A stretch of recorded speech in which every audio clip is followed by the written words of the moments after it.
All right, so let's talk about functions and graphs today. And in order to do that, let's review what we already know about them.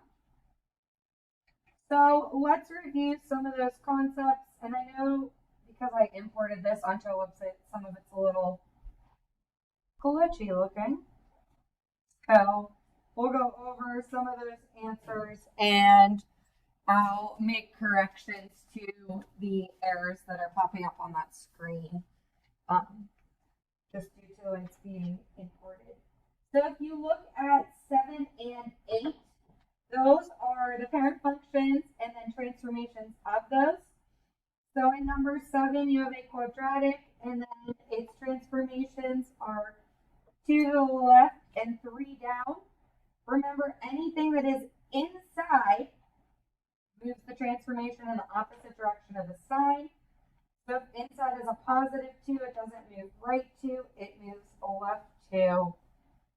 Number 8, if it's a negative 5 inside your absolute value, it moves right 5, and the positive 2 outside moves it up. So to correct number 1, your domain or x values that work for that problem are negative 2 to infinity. Oftentimes when that weird little y line pops up, it's due to the fact that there should be an infinity symbol.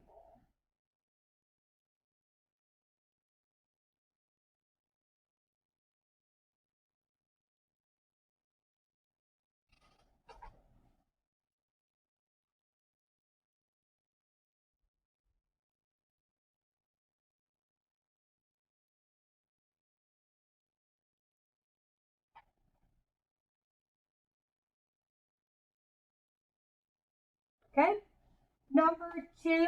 So number 2 is an inequality. That's really a quadratic inequality. That's why you have 2 parts. So it's just factored out. It's really the same as x squared minus 2x. But basically what it's saying is the quantity x has to be greater than 0 if the sign of x minus 2 is. So when you're looking at quadratic inequalities, you're kind of looking for it as it fit in or fit out. So we know that the roots of that problem are 0 and 2. So then it's just whether or not your solution set lives between them or on the outside of them. So this is a great OR, so it is an OR problem. Therefore, your solution set is on the outside. So you have the negative infinity to 0 and the 2 to infinity. And again, if I plugged something like 1 in, x would be positive. 1 minus 2 is negative. A positive times a negative is a negative. Negatives are not greater than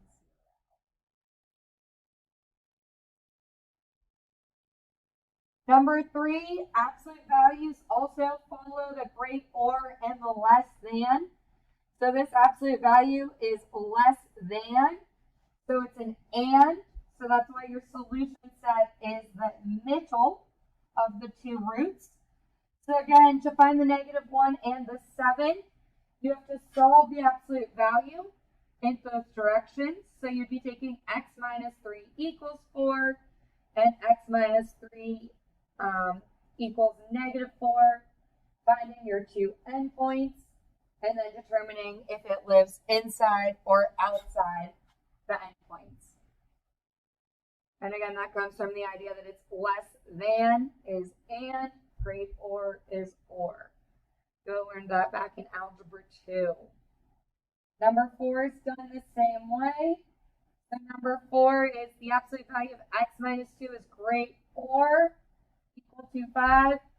So it's an or problem. So we're living on the outside, going from negative infinity to negative 3 and 7 to infinity.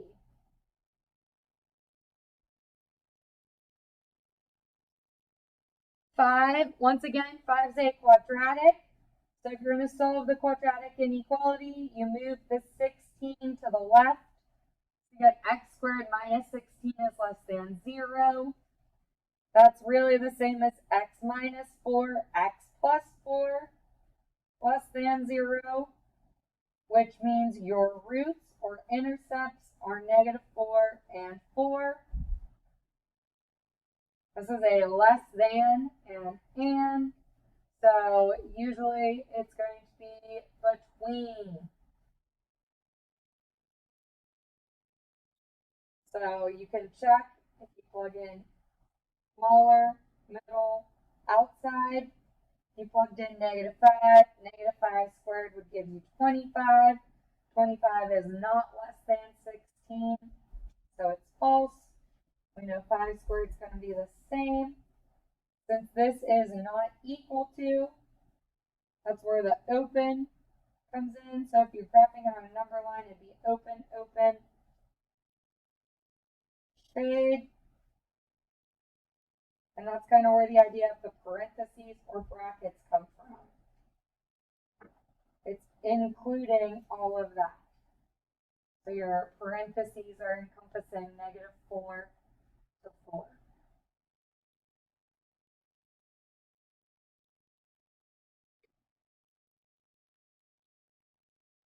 You would do the same thing for 6. Questions at all on 1 through 8?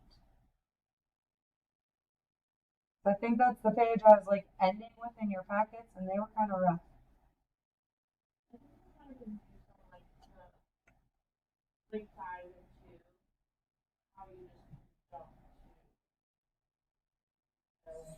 So I'm plugging in.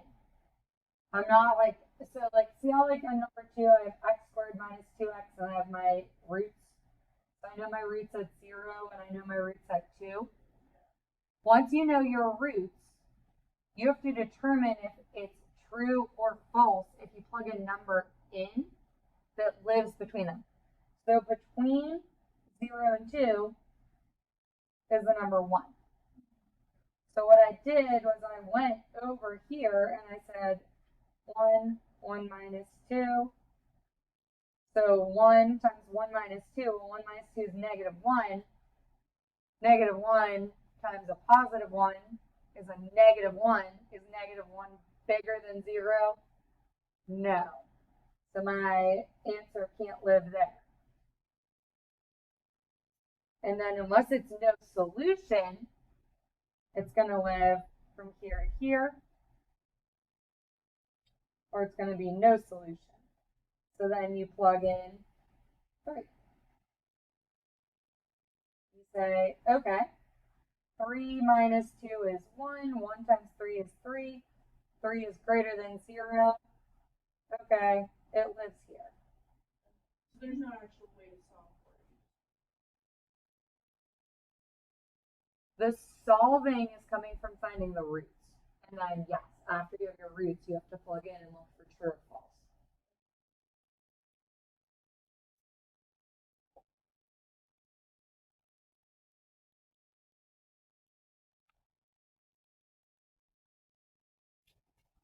That would have been like chapter 5 in advanced algebra 2 if you have blocks or your old materials. I know you don't, as a joke. All right, in 9 and 10, you're looking for the solutions. These are like work backwards. You weren't plugging 4 in number 9. You set that equal to 4 because you're looking for the solutions. So basically what you're doing is saying, okay, 4 equals x squared minus 5. Now this one is nice because you can just add 5 to both sides and you get x squared equals 9. And we know that 3 and -3 squared to be 9.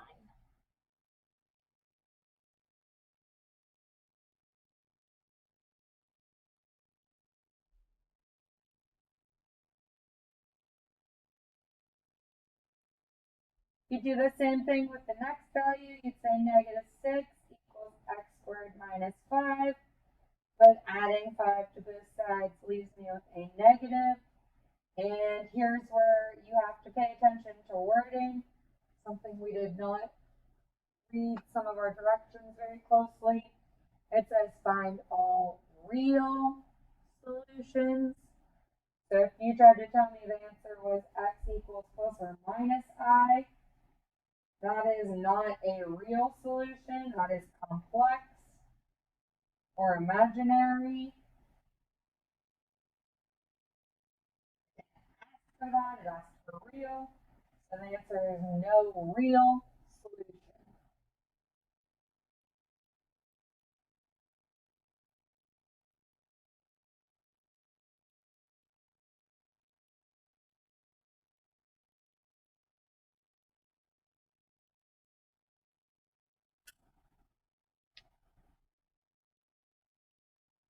Similarly, with number 10, you'd say 1 over x equals -5. Cross multiply and divide, and that's where you get your -1/5.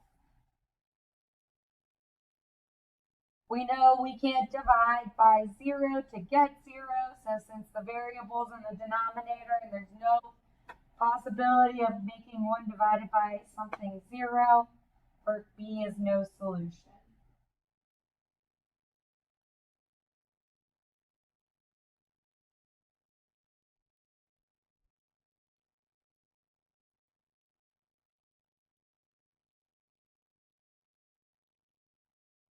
'11 and 12 are similar. If you didn't get to them, that's no big deal. I don't want to spend a whole lot of time. The idea and concept is there.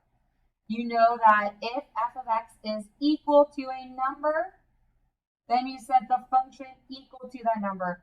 So essentially what you are doing in this problem is finding the point of intersect, or the points of intersect. So this is kind of like y equals 4, y equals square root x plus 7. So if it's a substituting problem in that sense, you're kind of just setting the 4 from one equal to the other. It goes back to systems of equations and substitution and elimination.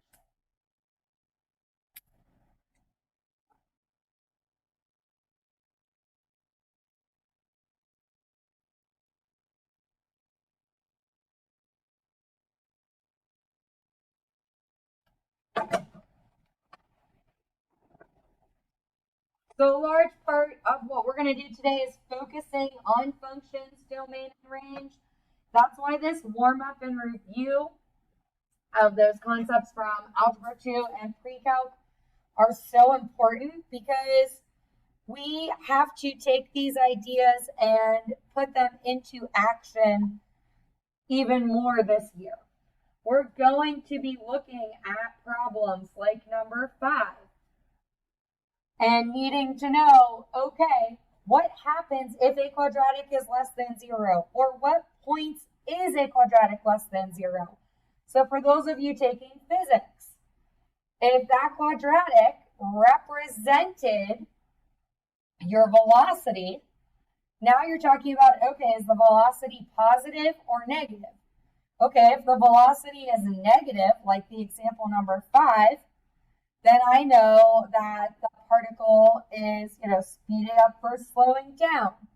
We're going to talk about all that in here. We're going to talk about when is velocity positive and negative, and most of the time velocity is a quadratic or a linear. It just depends on the type of problem we're looking at.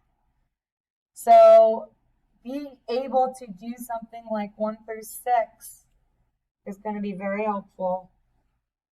So if you need more help on that, I have some extra problems or handouts from my Algebra 2 days. Although I don't still teach Algebra 2, but for Algebra 2. So our goals for section 2 are to look at functions, really interpret graphs. We're going to review even and odd, but you guys for the most part did really well in that, so I actually don't think we need a whole lot of work. Our symmetry was pretty good. Just realize that if it's symmetric about x and y, that means it's the origin. We're going to talk about piecewise. Everybody hates them. You guys are going to be phenomenal at them by the end of this year. We look at piecewise functions all the time. So if I'm saying things and you're thinking, I don't want to do any of this, it's Those are all, like, every one of these concepts don't go away this year. We just expand on them, learn how they work, why they work, and what they do that for. So that's really what calculus is all about. It's why and how does everything I learned before work now? Why is the function increasing? Well, the function's increasing because, and you'll be able to answer that statement. So for now, let's go through terminology to make sure we're all on that same page. Functions. Functions are simply a way of applying a rule to a set of inputs and outputs. A function is a way to assign a role to a set of inputs and give outputs. If something is a function, for every input, there is exactly one output. That's your vertical line test.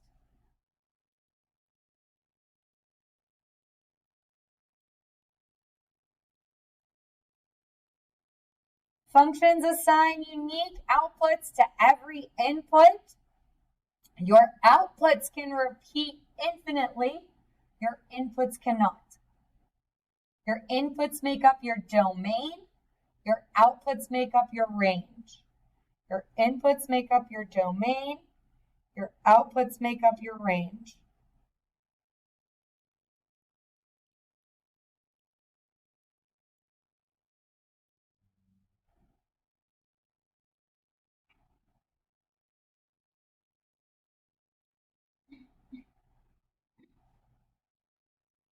A function from a set D to a set R is a role that assigns a unique element in R to each element in D.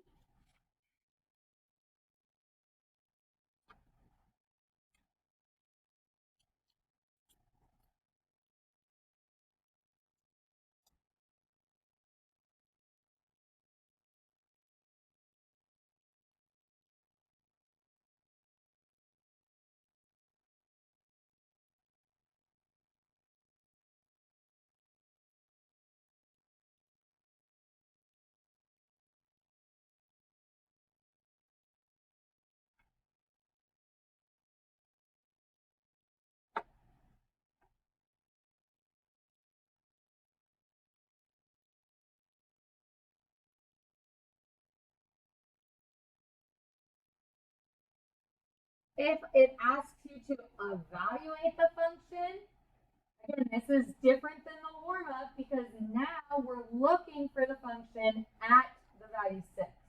We're not looking for the intersection, but the actual value. So this time we're going to take f of 6 equals 2 times 6 plus 3. So you are essentially plugging in a 6 everywhere there is an x and getting your answer.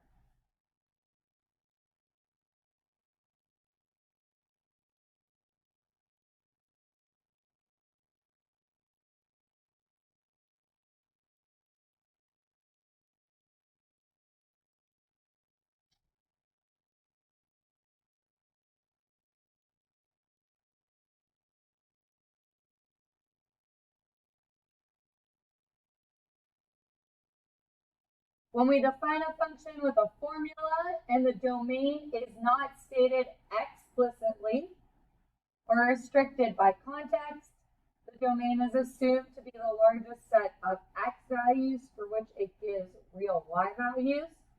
So it's kind of talking about like a square root function. Its domain is not all reals. The natural square root function's domain is x greater than or equal to 0. So if you think about y equals the square root of x, we need to know its explicit or restricted by context domain such that x is greater than or equal to 0. That's not something that's going to be given, it's something you need to know. So the domain of the cost function 2PR is restricted by context because the radius r must always be positive. Pretty sure on your page it's not p, it's the pi symbol, right?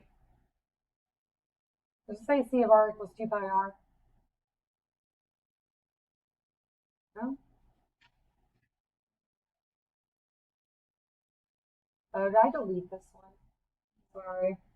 Remember I told you my slides got they're in flip chart, but we have to do PowerPoints? Some of this is a little, if you have one that's not on there, let me know. I forgot I changed things to match them better. And deleted things that I thought you didn't know. Or needed to know. This one's on there. Because we talk a lot here about boundary points. Boundary points are the endpoints. So time is a very good boundary. Time is also one of those domains that's explicit. Time is non-negative. If you're given a problem involving time, you need to know that time is not negative.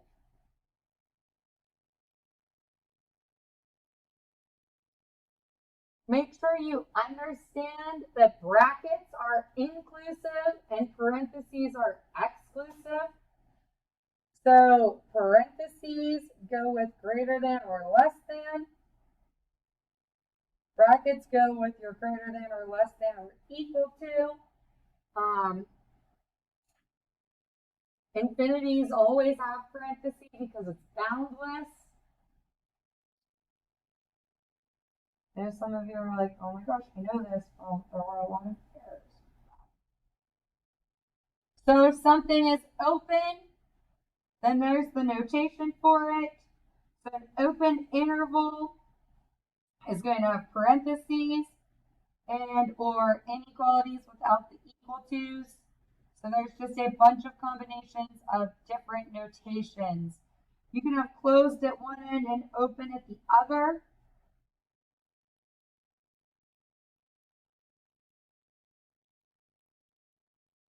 Closed contains, open does not.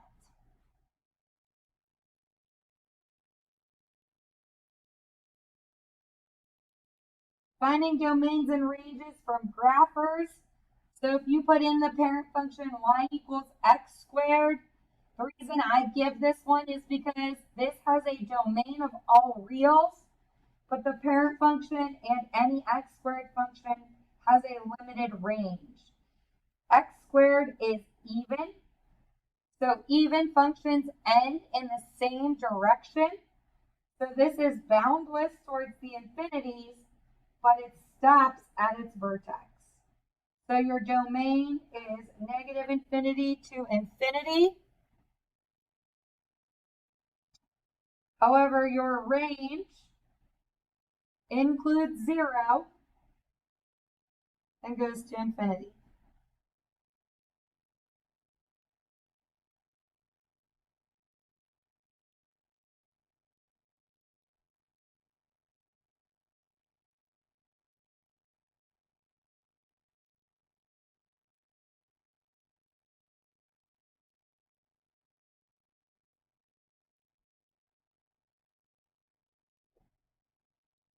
A square root of an x squared is unique. A square root of an x squared is unique. We know that by definition, a square root function has a domain greater than or equal to 0. So what that would do in helping me construct the domain for this problem is then I would have to say, okay, the domain is x squared minus 4, such that x squared minus 4 is greater than or equal to 0.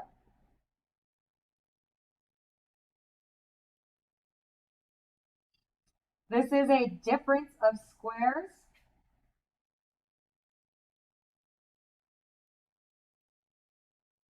So we get our roots. We see that our roots are at x equals 2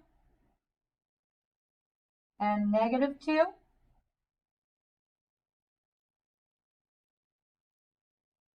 And then we need to determine, okay, where does that live? Well, if you plugged in 0, 0 squared is 0, 0 minus 4, Negative 4 can't take the square root of a negative. Therefore, it lives on the outsides. Hence why my graph does not exist in the middle.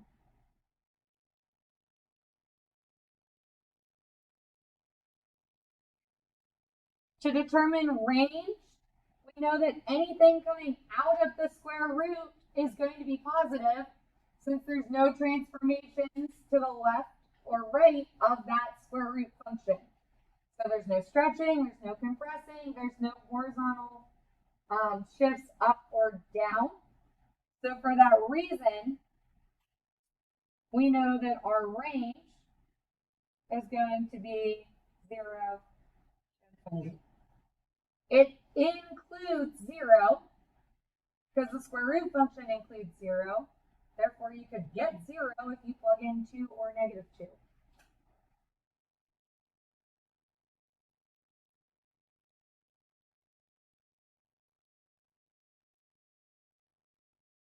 So again, for my domain answer, I would want to see something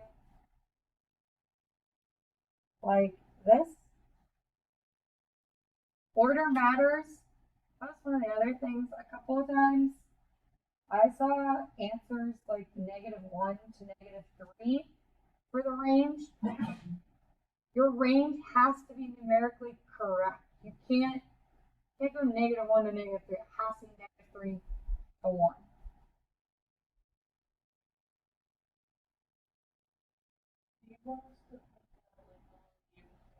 No. Yeah. It means nothing. Like that's like old terminology. You don't need it. Unless because it's always unionized. It's never explicit.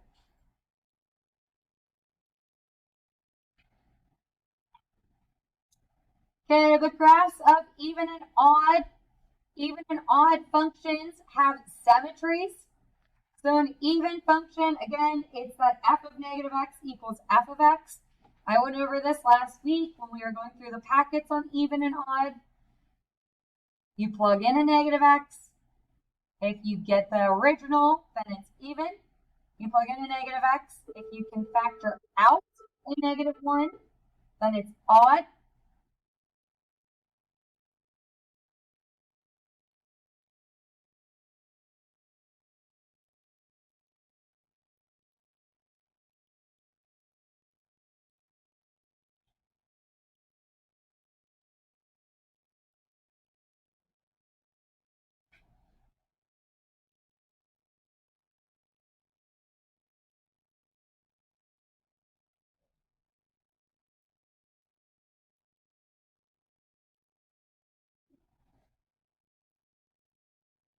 The graph of an even function is symmetric about the y-axis.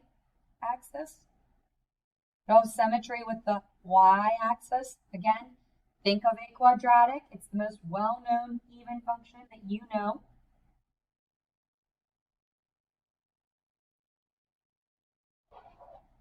In terms of coordinate points, if you have a point x, y, if it's even, you have the point negative x, y. Hence why when you plug in a negative x here, you get the same f of x value. See how that works with coordinate points?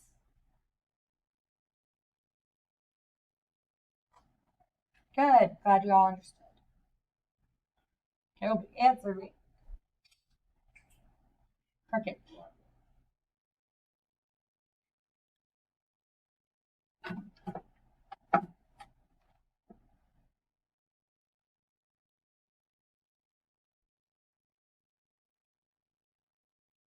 Similarly, an odd function is symmetric about the origin. So use your O's to help you remember. Odd origin. It's also going to give you the opposite points on the coordinate graph. So you have x, y, they become negative x, negative y. So odd origin opposites. Odd origin opposites.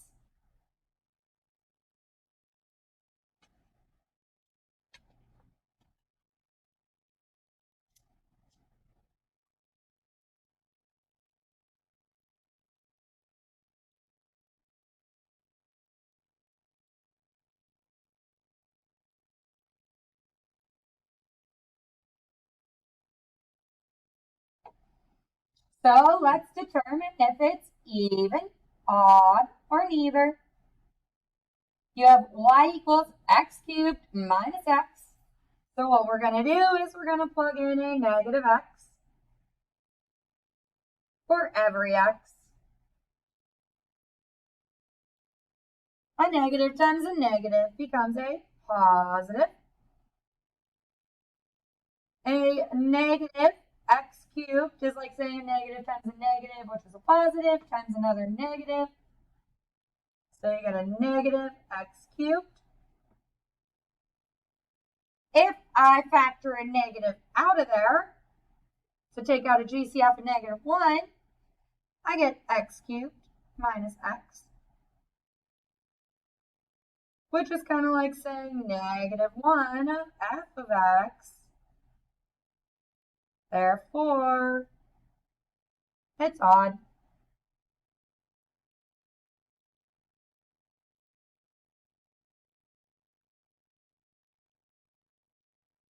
If something asks you to determine, or you might see the words justify, you must show algebraically something that says determine or justify. To put the answer odd with no work, even if you skip some of those lines, that's fine. But they need to know that you know the definition is negative 1 f of x. You stopped here. Show one more line. It's on, again, a lot of what I do is to help you prepare for that AP test. Their justifications are very particular. So they're looking for those last two lines. They're looking for, do you know to plug in a negative x and then factor out a negative 1 to see odd.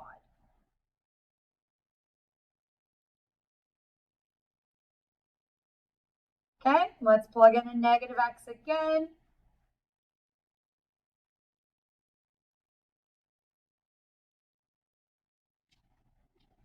So when I simplify, I don't have the original. If I take out a negative 1, I still don't have the original. So this is a third.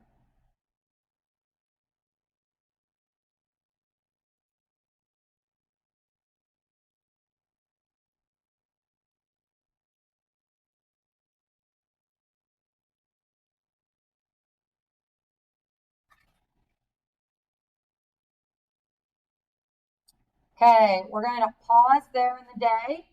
The remaining time is to work on your assignment again. I'll open up, because now I think that's the end of it for what you would be turning in. So I'll open up a Dropbox on Moodle for you. And while you're working on those, I'll keep looking over your materials you gave me yesterday and Friday.